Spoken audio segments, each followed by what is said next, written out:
Queridos amigos, tengan todos ustedes muy buenos días, buenas tardes, buenas noches, depende de cuándo te conectes. Es un gusto darte la bienvenida a esta transmisión. En esta ocasión, con el maestro en ciencias, Roberto Novello, de la Academia del Paisaje, ACAMPA, Academia Mexicana del Paisaje. Bienvenido, estimado Roberto, un gusto tenerte con nosotros. Al contrario, me siento muy honrado, Wilmer, gracias. Se realizó en este año, tú tenías previsto hacerlo, recuerdo mucho cuando hablamos el año pasado de este congreso que cada 2 años lo organiza la ACAMPA, que iba a ser pues presencial, como lo ha sido siempre. ¿Qué pasó? Ya sabemos que fue el COVID, pero fue muy difícil, complicado trasladar ese congreso físico a hacerlo virtual. Roberto, cuéntanos todo este trabajo que has tenido que desarrollar, porque me imagino que ha sido ingente pasarlo Sí, todo a hacerlo virtual. el Congreso del 2018 había sido en un convento. Fue un ejercicio muy interesante porque buscando sedes fue la que nos pareció más apropiada. Entonces, el Congreso del 2018, que tenía como lema horizontes, pero entornos desde el interior, le dimos la modalidad de lo que nombramos retiro académico, para nada religioso, pero sí en un ambiente de introspección y de encuentro y de comunión entre unos y otros. Eso fue muy interesante. La gente entonces quedó tan motivada que nos pidieron repetir la sede para este año 2020. Como era una continuación de entornos desde el interior, le pusimos ahora el lema de horizontes y perspectivas. Y como tú recordarás, platicando contigo, ya recordé cuál era el tema del área que tú ibas a coordinar, que era horizontes del ciberpaisaje. ¿Recuerdas? Uy, mil disculpas, por favor. No hay problema. Mil disculpas. Sí, Se entró una sí, llamada. Estimado Roberto, para los amigos que se van conectando, explícanos qué es la ACAMPA. Los que recién se conectan. sí. Un saludo cariñoso a Isabel Centeno, desde México, Isaías Toledo, un fuerte abrazo a mi hermano Jorge Ángel Dávila. Estamos con el profesor en ciencias, Roberto Novello, que trabaja en la Universidad de Guadalajara. Adelante, Roberto, explícanos, por favor, de dónde nace y qué es la ACAMPA. Bueno, la CAMPA es una asociación civil que trata de dar encuentro a profesionales del paisaje desde todos sus ámbitos posibles. Nace porque hice una maestría en arquitectura de paisaje y taxonomía urbana. Cuando regresé a la Universidad de Guadalajara propuse la materia de paisajismo y pasaron como 7 años para que se pudiera advertir que a lo mejor la materia de paisajismo era una buena opción para biólogos y agrónomos, puesto que desde la arquitectura a veces no se tienen todas las bases biológicas y ambientales. Entonces batallé un poquito para que me abrieran mi materia de paisajismo y aún cuando empecé a impartirla tuve muy pocos alumnos. Entonces en el 2003 se me ocurrió hacer un seminario que le llamé Seminario de Paisaje para dar a conocer las investigaciones que yo ya había hecho como eh, trabajador de la universidad en estudios de impacto ambiental y de otro tipo, y los trabajos de mis alumnos que a veces eran de tipo artístico o social.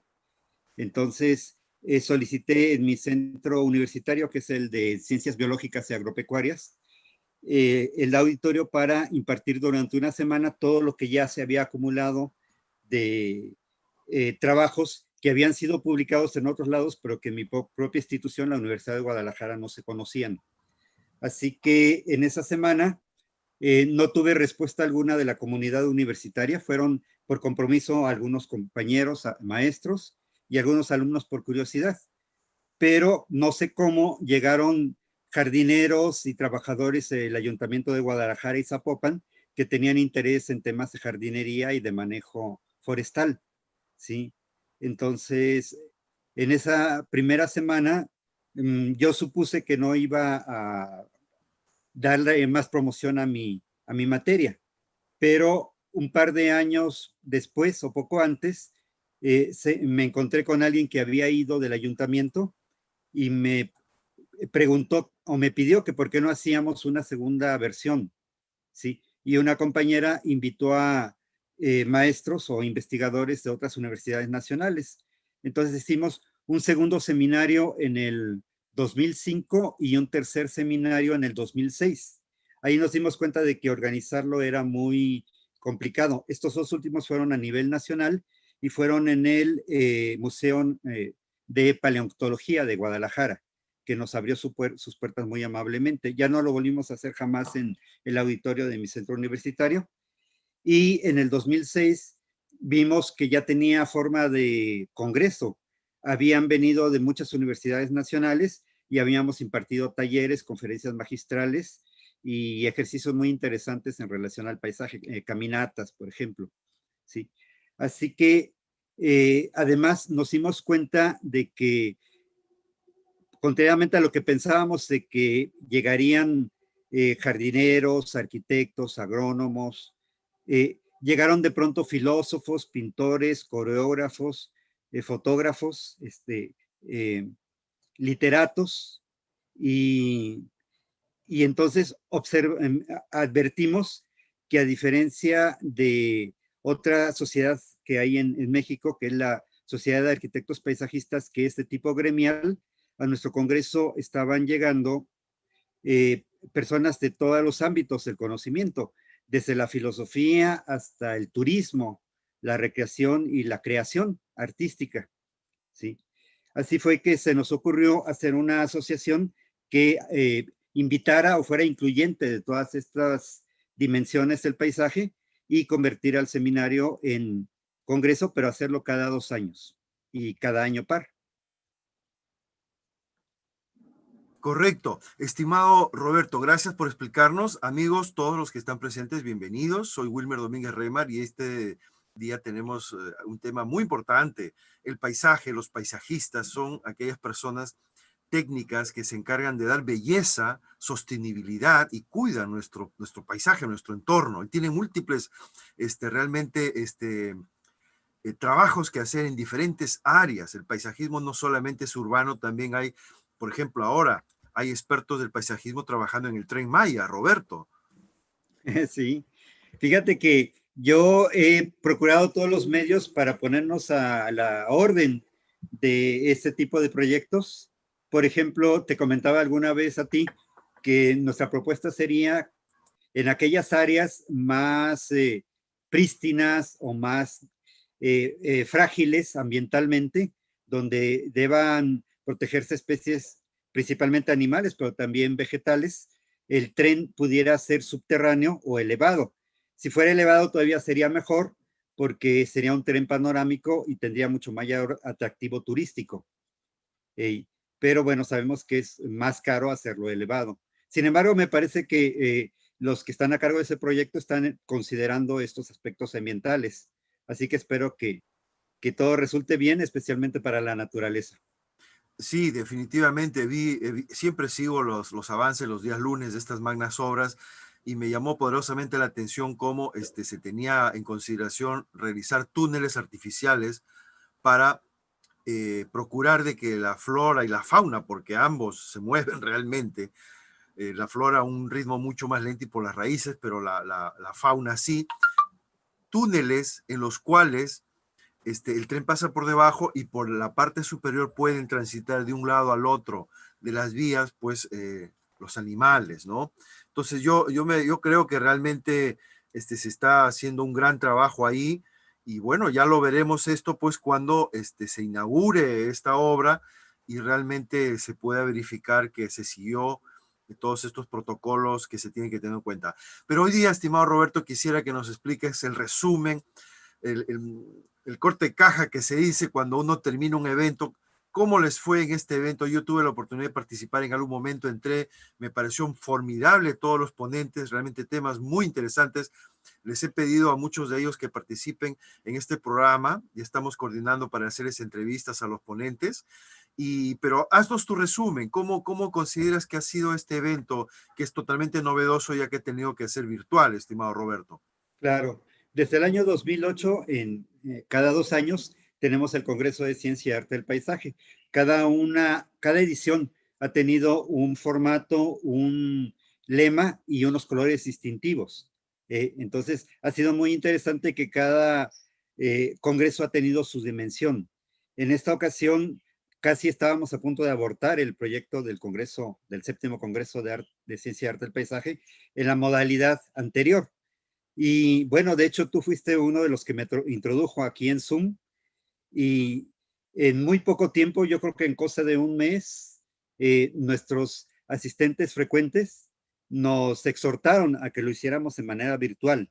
Entonces, en esta ocasión tuvimos únicamente unas 46 ponencias, a diferencia de otras ocasiones que hemos tenido alrededor de 100 o menos. Lo que más hemos tenido es alrededor de 100 ponencias. Pero con 46 ponencias pudimos hacer una modalidad, a diferencia de los anteriores que eran campos simultáneos, en la que teníamos conferencias plenarias. Esto es, todos tuvimos oportunidad de ver todas y cada una de las ponencias y con un poquito de más de tiempo. Antes solo usábamos 20 minutos en total y hoy pudimos disponer de media hora para cada trabajo, en su mayoría, porque luego alguien nos pidió introducir una propuesta de Arboretum, por ejemplo, de Arboretum Nacional, de la Fundación Mexicana del Árbol, y tuvimos que recortar otros tiempos para abrirle espacio a esa ponencia de una asociación similar a la nuestra, pero destinada a los árboles. Entonces, perdón, ibas a decir algo. Sí, Roberto, en este canal hay muchas personas que no vienen de la academia, gente del pueblo común y corriente, y mi obligación, mi deber es pues tratar de que lo entiendan todos, lo comprendan todos. Entonces, explícanos qué es lo que se presenta en un evento de este tipo. ¿Quiénes son los que lo presentan y qué son los trabajos que se presentan en realidad? Claro. Creo que algo que ha resultado interesante y bastante disfrutable es la diversidad temática que hay.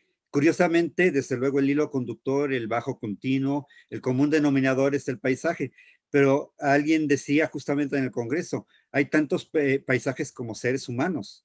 Sí, a lo mejor parece que el ambiente está ahí, pero la forma de percibirlo es singular, es personal, es individual. Entonces, en nuestro congreso, ya desde el principio, había 6 campos temáticos que van desde las cuestiones más conceptuales hasta las cuestiones más disfrutables, lúdicas, recreativas. Perdona Roberto que te corte. Hoy vas a ser muy paciente conmigo. ¿Qué significa temáticas conceptuales? Sí. Eh, Tenemos como grandes áreas del conocimiento y del manejo del paisaje, ¿sí? El primer campo, por ejemplo, casi siempre es principalmente teórico. En esta ocasión, aunque incluye filosofía, normatividad, leyes y gestión, hubo trabajos muy interesantes en el sentido de la teoría del paisaje, particularmente este asunto de cómo abordamos el paisaje para su manejo desde la cartografía, desde la geografía social, etcétera. Y además, pues debo decirte a unas de las personas a las que muy probablemente te refieras, un grupo de la UNAM, estudiantes y maestros, pues tuvieron un papel destacadísimo en el Congreso, con un profesionalismo y una claridad que seguramente serán manifestadas cuando platiques con ellos. Entonces, este primer campo es básicamente teórico, aunque en el caso de estos trabajos presentados, van destinados al manejo del territorio, tanto urbano como no urbano, ¿sí? Luego tenemos paisajes que suelen ser poco abundantes, pero muy interesantes, como la salud ambiental y los beneficios del paisaje o la educación y capacitación ambientales. Eh, eh, Curiosamente, en este congreso hubo en todos los campos temáticos casi el mismo número de ponencias. El campo temático que menos tuvo fueron 6 ponencias y el que más tuvo fueron 8 ponencias. Entonces, perdón, que se me está acabando la batería. Sí. En esta ocasión, por primera vez, nuestro congreso tuvo total equilibrio entre todos los campos temáticos y todo el congreso en su conjunto fue, pues, milagro tras milagro, fue venturoso por la forma en que se articuló. Perdón que aquí me disperse un poco, pero yo quería hacerte un reconocimiento porque fuiste tú quien me sugirió ya hace cosa de año y medio explorar un poquito esto de estos métodos de comunicación y una vez que nuestros ponentes nos pidieron, a pesar de todo, hacer el congreso de manera virtual, pues tuvimos que capacitarnos en el manejo de Zoom en cosa de 2 semanas. Y bueno, siempre hay fallos, pero creo que el resultado final pues estará ahí a la vista en nuestro canal de YouTube, que espero que podamos reactivar próximamente. Bien, y cierro el paréntesis Sí, sí, para, sigue, por favor, Roberto. cierro el paréntesis para continuar con los campos temáticos, ¿sí? El campo temático siguiente es el más importante, creo yo, porque es el que tiene que ver con evaluación, diagnóstico y manejo del paisaje o del territorio en general, ¿sí? Generalmente ahí es donde concurren los ambientalistas, los geógrafos, los agrónomos, los mismos arquitectos Podemos paisajistas. decir que es ya la parte práctica, pragmática. Tenemos la parte conceptual, que es la parte teórica, y ahora ya entramos al tema práctico donde ya se actúa, ¿no? Sí, sobre todo en cuanto al conocimiento y manejo del medio ambiente, ¿sí? Pero después, una vez que ya logramos identificarlo como ecosistema o como hábitat o como bioma, un bioma es un lugar que distinguimos por la vegetación, por ejemplo, ¿no? Un bosque, una selva, un desierto, esos son biomas. O el ecosistema urbano. Entonces, ¿cómo aprovecha el ser humano, cómo disfruta el ser humano de este medio ambiente? En este caso, por su aspecto perceptual, porque al paisaje también se le conoce como medio perceptual, pues ya a nivel de paisaje y a nivel de actividades económicas, productivas o lucrativas. Entonces, empezamos a entrar en el área de las artes del paisaje, desde la arquitectura del paisaje hasta lo más interesante, ¿no? Como el ANAR o las instalaciones, en fin. En esta edición de nuestro congreso tuvimos las más diversas e interesantes expresiones. Por ejemplo, yo enlazo los temas. Comencé con la ponencia de arquitectura del paisaje de un proyecto para la Universidad Autónoma Chapingo y después la enlacé con el trabajo que hace una arquitecta investigadora de la Universidad de las Américas en Cholula, Puebla, con sus alumnos, ¿sí?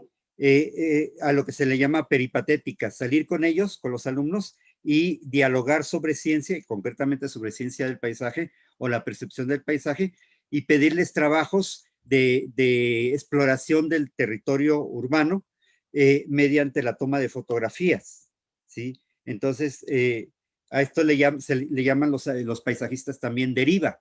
Deriva es caminar en el paisaje para disfrutarlo siendo consciente de la experiencia sensorial y perceptual a través de la vista, el tacto, los olores, incluso caminar en una ciudad y comer lo que ahí se ofrece es también parte del paisaje intangible. Entonces, ella hizo un trabajo muy interesante con sus alumnos en ese sentido. De ahí pasar a otro ejercicio que hace una amiga nuestra italiana que vive en Buenos Aires y que trabaja con cuestiones de literatura. Ella es escritora y ella lo que hizo con sus alumnos fue distinguir en la ciudad de Buenos Aires el paisaje lingüístico, es decir, qué tanto de Buenos Aires es italiano y qué significa un restaurante italiano, por ejemplo, ¿no? Si es porque son italianos que cocinan alimentos argentinos o son argentinos que cocinan alimentos italianos. En fin, ella explica todo eso de una manera muy amena, ¿verdad? Después tuvimos ponencias relativas a la cuestión de la museografía, a la cuestión de la pintura, de las colecciones sobre arte paisajista en los museos, ¿sí? Y una muy interesante de una pintora de México eh, que trabaja con paisaje urbano, que es su propia obra, pero con una antesala que hace ella de revisión de lo que significa el arte del paisajismo. ¿Quiénes son los pintores que en un momento determinado abordan los elementos del paisaje? Menciona, por ejemplo, a Durero, que aunque no era paisajista propiamente, se interesó en dibujar animales y plantas, ¿sí? Y luego va a su propia interpretación del paisaje de la Ciudad de México, en su obra plástica, que también es muy interesante porque explora cuestiones del territorio y la sociedad. Su enfoque social a mí me parece muy, muy apropiado y muy interesante. Otro es de otra asistente frecuente al Congreso, que es Marta Cecilia Cedeño, alguien que ha vivido en Bogotá, por ejemplo. Yo la verdad no recuerdo cuál es su nacionalidad, pero en este momento está nuevamente en Barcelona, y te platicaba yo que ella, en la ciudad donde tú habitas también, hizo otro ejercicio de deriva en el que recorre Barcelona y se da cuenta de que no hay gente, pero hay pájaros. Entonces, este disfrute de poder detectar que hay más pájaros porque hay menos gente, ella lo describe también en su aportación al Congreso, ¿sí? Otro trabajo de una española, la catedrática Marta Linaza Iglesias, ¿sí? Ella es de la Universidad del Rey Juan Carlos, ¿sí? Rescata un bosque quemado de abedules, me parece, no recuerdo cuál era la especie, ¿verdad? Y entonces, con los despojos de los árboles quemados, ella hace un ejercicio de escultura. Ella les da forma y entonces reinterpreta a ese paisaje, ¿sí? Finalmente, yo creo que el ejercicio como más rico en contenidos se llamó Devenir Agua de los Cuerpos, una metodología construida en el paisaje, que es el tema del agua, el tema del paisaje sin agua, un desierto, por ejemplo, el paisaje del agua como fenómeno gaseoso, como fenómeno líquido, y cómo este discurrir en el paisaje en su relación con el agua permite expresarse como seres humanos y descubrirse como seres humanos. Entonces, ejercicios de danza, de apropiación, de meditación, etcétera, en esta investigación que ella hace, nos cuenta que le cambió la vida a sus participantes, porque en estos ejercicios casi como de catarsis, ¿no?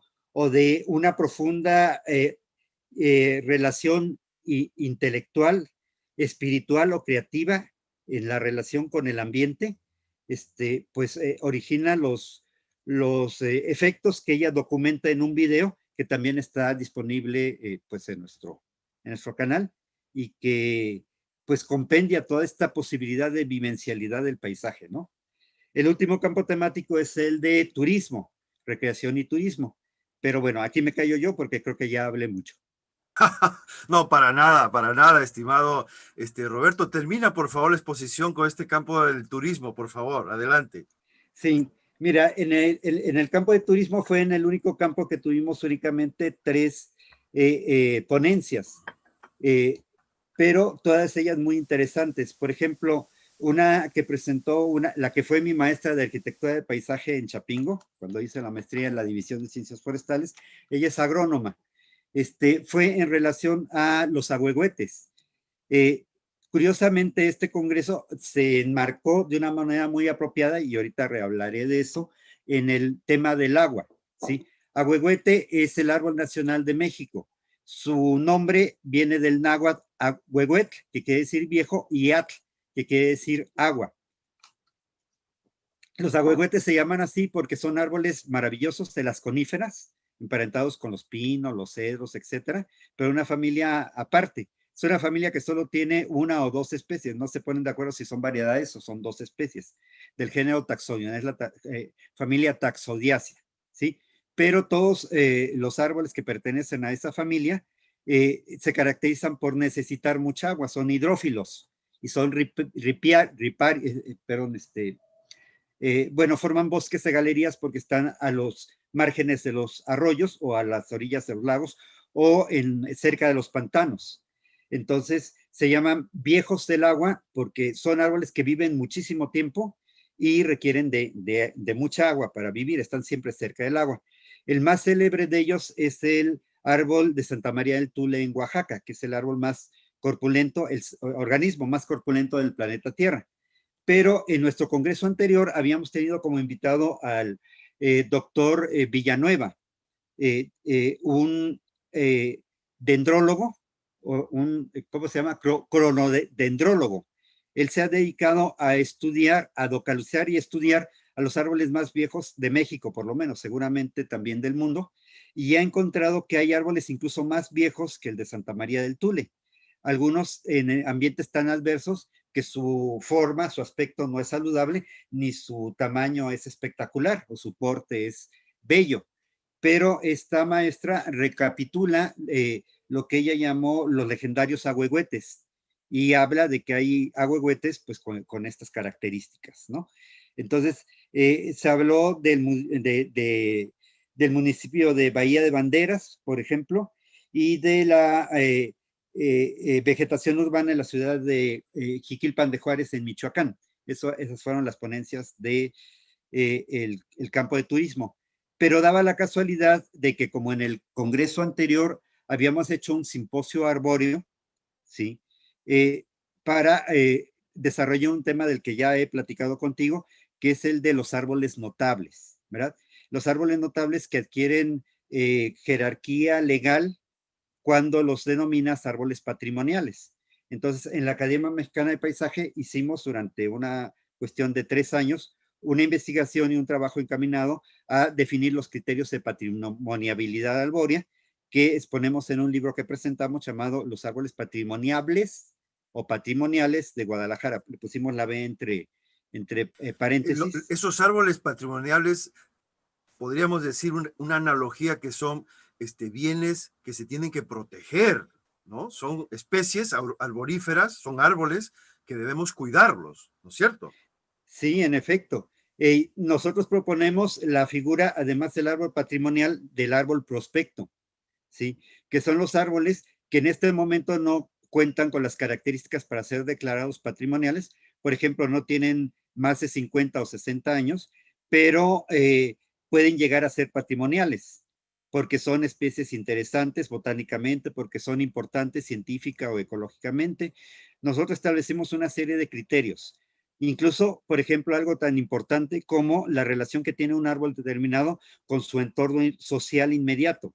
Cómo apropia una comunidad a un árbol, porque ahí se juntan los ancianos a platicar por las tardes, porque los muchachos a su sombra realizan algunos juegos, porque alguien vende algo, porque es un hito del lugar. Un hito es algo que tú puedes ver de lejos porque es prominente, ¿sí?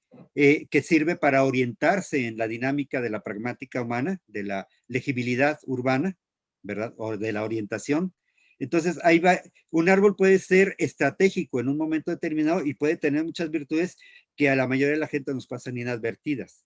Entonces, hacer evidentes estas virtudes que un árbol puede tener para ser digno de ser conservado y cuidado es lo que nosotros proponemos en estos criterios de patrimonialidad. Qué importante, Roberto. Permíteme unos segundos que haga Sí. un paréntesis para saludar a todas las personas que se han conectado. Nos dice Ananías AK7. Saludos, amigo Wilmer de Lima Chorrillos. Buen programa. Un fuerte abrazo hasta Lima Chorrillos, carambas. Hermano peruano. Barracuda, la verdad que no entiendo nada. Estimado Barracuda, me imagino que te has perdido el inicio del programa. Te lo resumo rapidito. El profesor maestro en ciencias, Roberto Novelo, nos está explicando un resumen de todas las ponencias que se realizaron en el último Congreso Internacional ACAMPA, la Academia del Paisaje que él dirige, hizo un congreso y se tuvo que hacer virtual por el Zoom, por internet, porque pues por la pandemia ya no se podía realizar como cada año, cada 2 años se realiza de manera presencial. Y en este congreso se temas relacionados con el paisaje, son temas que pues son transversales, se incorporan desde la educación, pasando por el arte, las ciencias, etcétera, la política, todas las acciones políticas del gobierno de México que tienen que ver con la infraestructura, que tienen que ver con crear espacios, tienen que haber expertos del paisaje para que pues sean espacios hermosos, bellos, sostenibles, ecológicamente sustentables, etcétera. Entonces estamos hablando de todas estas aportaciones que se han hecho en este último congreso ACAMPA. También quiero saludarle a Prenoticia, nos dice, buen momento para solidarizarnos. Nuestro amigo busca una oportunidad de exponer su talento sobre el paisaje. Ojalá que Wilmer se lo haga saber al señor Roberto. Sí, nos está hablando de un amigo, Ocho Kovankov, que desea hacer aportes. Yo quiero decirles a todos ustedes que quieran entrar en contacto con el profesor Roberto Novelo y realizar aportes del tipo que sean. Yo ahora mismo voy a poner aquí ya lo tenemos, está en mensaje resaltado, Acampa, es la página web de Acampa. https://www.acampa.land. ¿Ya? La tienen ahora en el mensaje resaltado para que todas las personas que quieren ponerse en contacto con el profesor Roberto o presentar propuestas del tipo que sean, lo pueden hacer directamente en la página web de Acampa.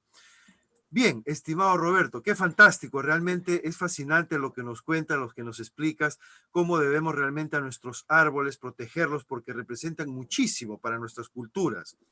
También está el tema ahora de que pues en toda accionar, proyecto que tenga que ver con transformar el paisaje de nuestras ciudades o en las zonas rurales, ya los conceptos de sostenibilidad, de ecología, de respeto al medio ambiente, de proteger las especies nativas y sobre todo de no explotar a las personas, pues se imbrincan, se tejen, van absolutamente ya, no se pueden separar de la nueva concepción que se está desarrollando no solamente en la academia, en las universidades, sino también en su puesta en práctica ya en proyectos concretos.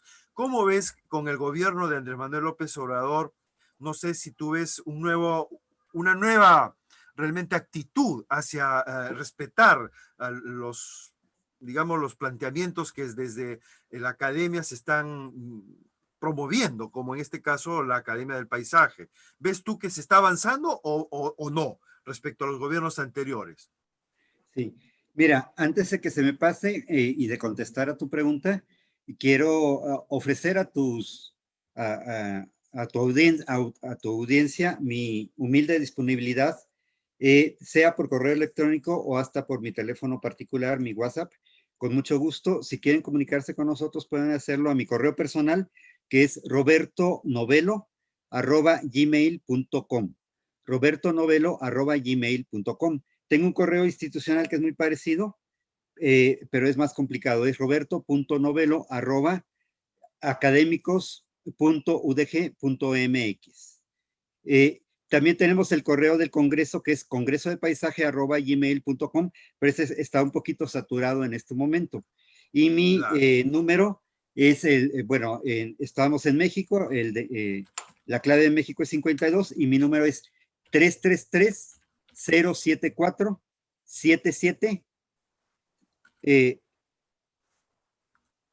perdón, sí, 333-074-7779.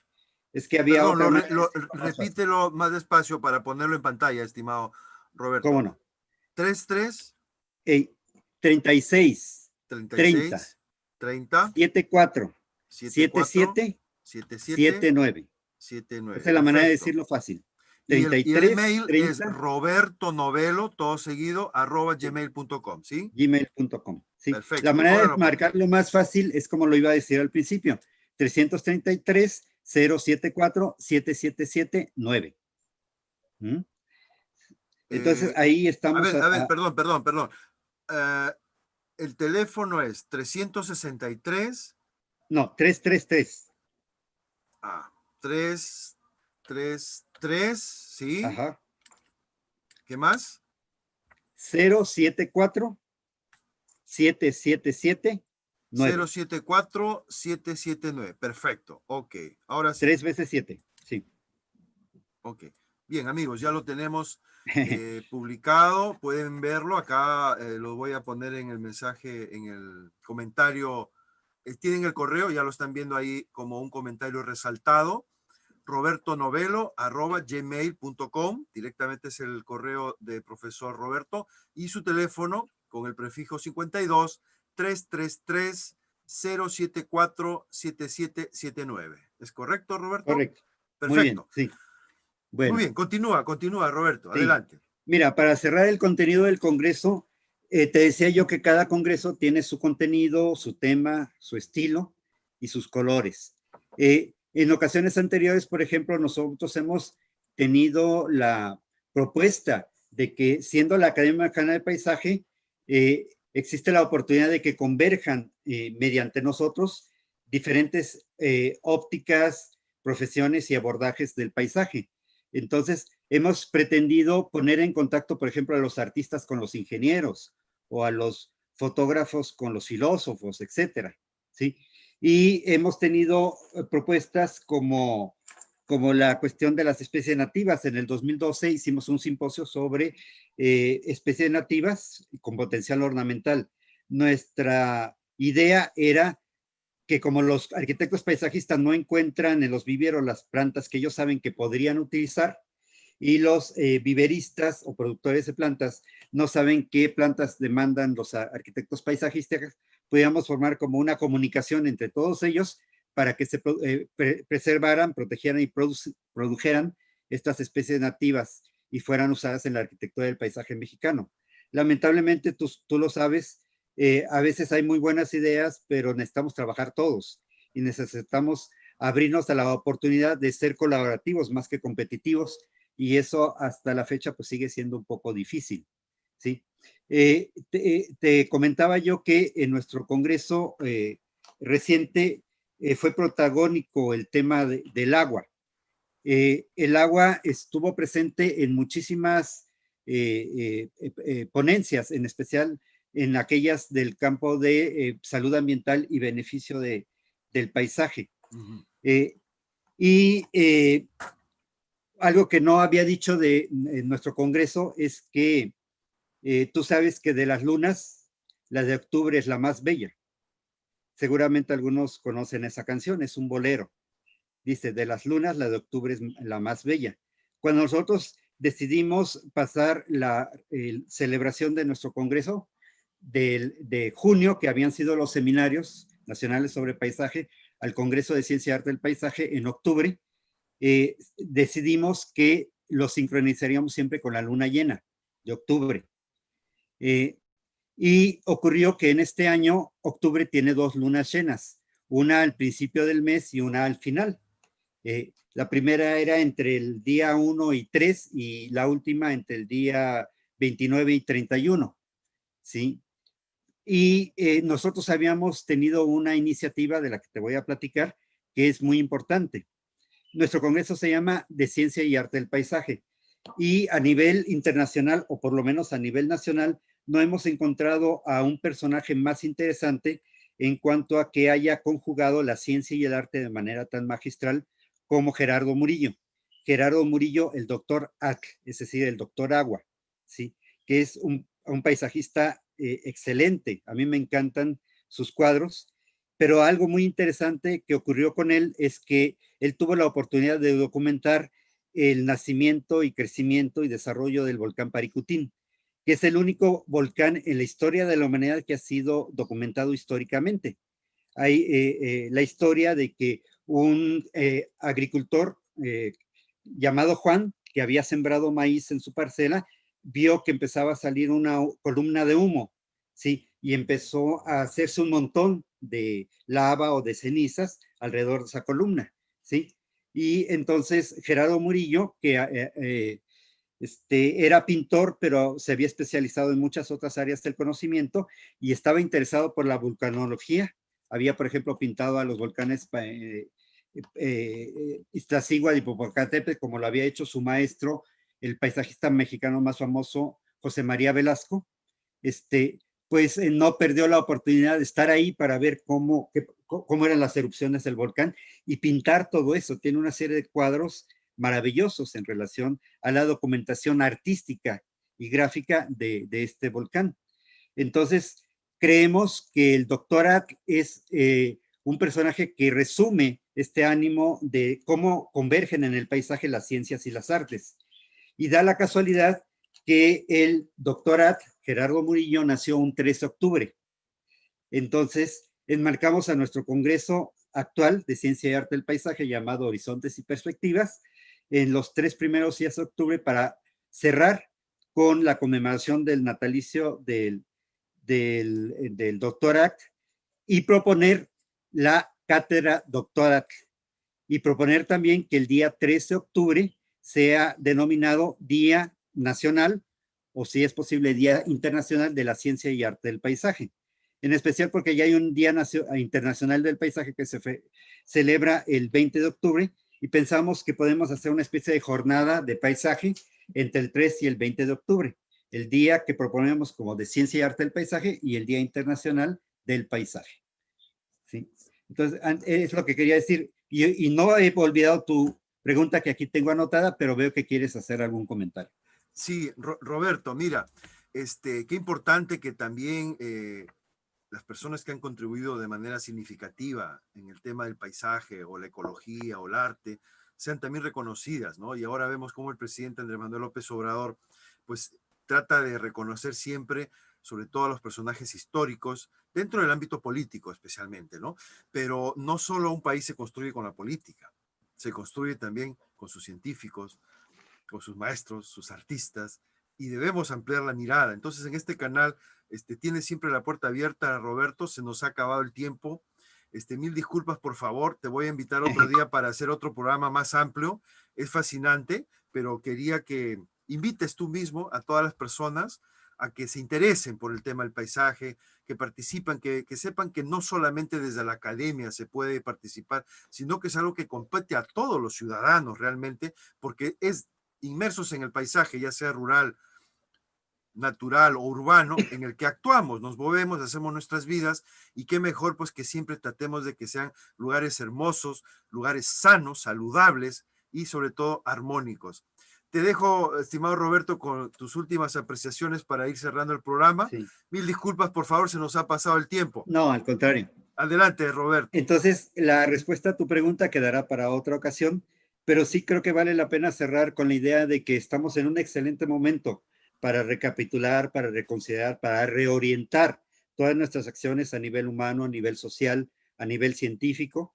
Creo que es un muy buen momento para que nos comuniquemos, sumemos fuerzas, sumemos voluntades y tengamos una entrega más que humana de tipo espiritual, de tipo intelectual, ¿no? No únicamente pragmática, sino con una convicción verdadera de que tenemos la oportunidad de mejorar el mundo, de que nuestras acciones inmediatas en nuestro entorno, con nuestros vecinos, pueden trascender a una práctica de fórmulas que no se han experimentado, que a lo mejor son irrisorias. Yo no he podido convencer a mis alumnos de que los varios quelites que produzco en mi jardín son comestibles y son excelentes para la salud. No se atreven a comer lo que no conocen, ¿sí? Entonces, por cierto, quiero comentarles, en Mercado Solidario ofrezco estos quelites, que es una variedad de plantas comestibles, hierbas medicinales y alimenticias, deliciosas, pero que la gente no sabe que se comen y mucho menos sabe cómo se cocinan, ¿sí? Y yo no logro ni regalándolas que la gente las pruebe.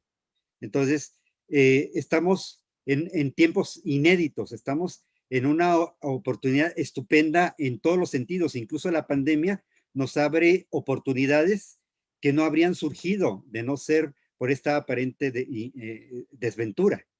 Entonces, creo que podemos obtener provecho a estas posibilidades que tú mismo has planteado en tus programas y pues a esta generosidad que podemos tener todos de compartir, ¿no?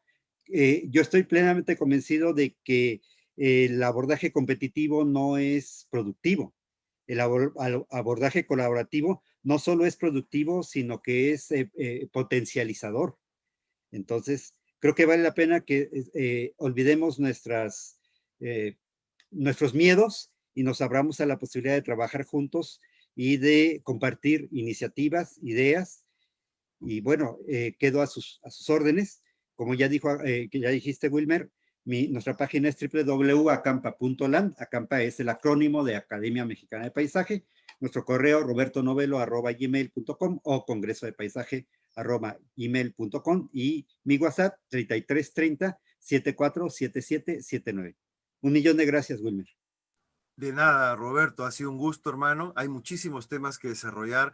Yo estoy tratando de abrir una nueva sección dentro de Inti News para tratar temas relacionados con estas importantísimas informaciones que tenemos que compartir con los ciudadanos. Te agradezco infinitamente, Roberto.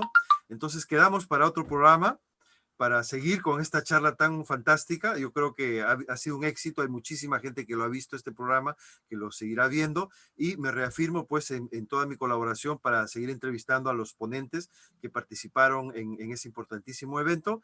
Y muchísimas gracias, Roberto. Un fuerte abrazo, mi Muchas hermano. gracias. Muchas gracias, Wilmer. A toda tu audiencia, besos, abrazos, que estén todos muy bien. Un fuerte abrazo hasta Guadalajara y esa gente linda. Espero pronto estar por ahí. Gracias, amigos. Así lo Y a espero. los suscriptores de este canal que han visto este vídeo, no se vayan, que en unos minutos, 10 minutitos como mucho, retomamos otro programa en vivo para tratar el tema de las fake news y cómo luchar contra esta desinformación que desde la extrema derecha están tratando de crear pues realmente un clima de confrontación que realmente no se corresponde con la realidad. México no está dividido. Hay un pequeño grupo ahí de la extrema derecha que sí que ha visto tocados sus intereses, pero ni mucho menos es el pueblo mexicano. O sea, ahí no tiene nada que ver.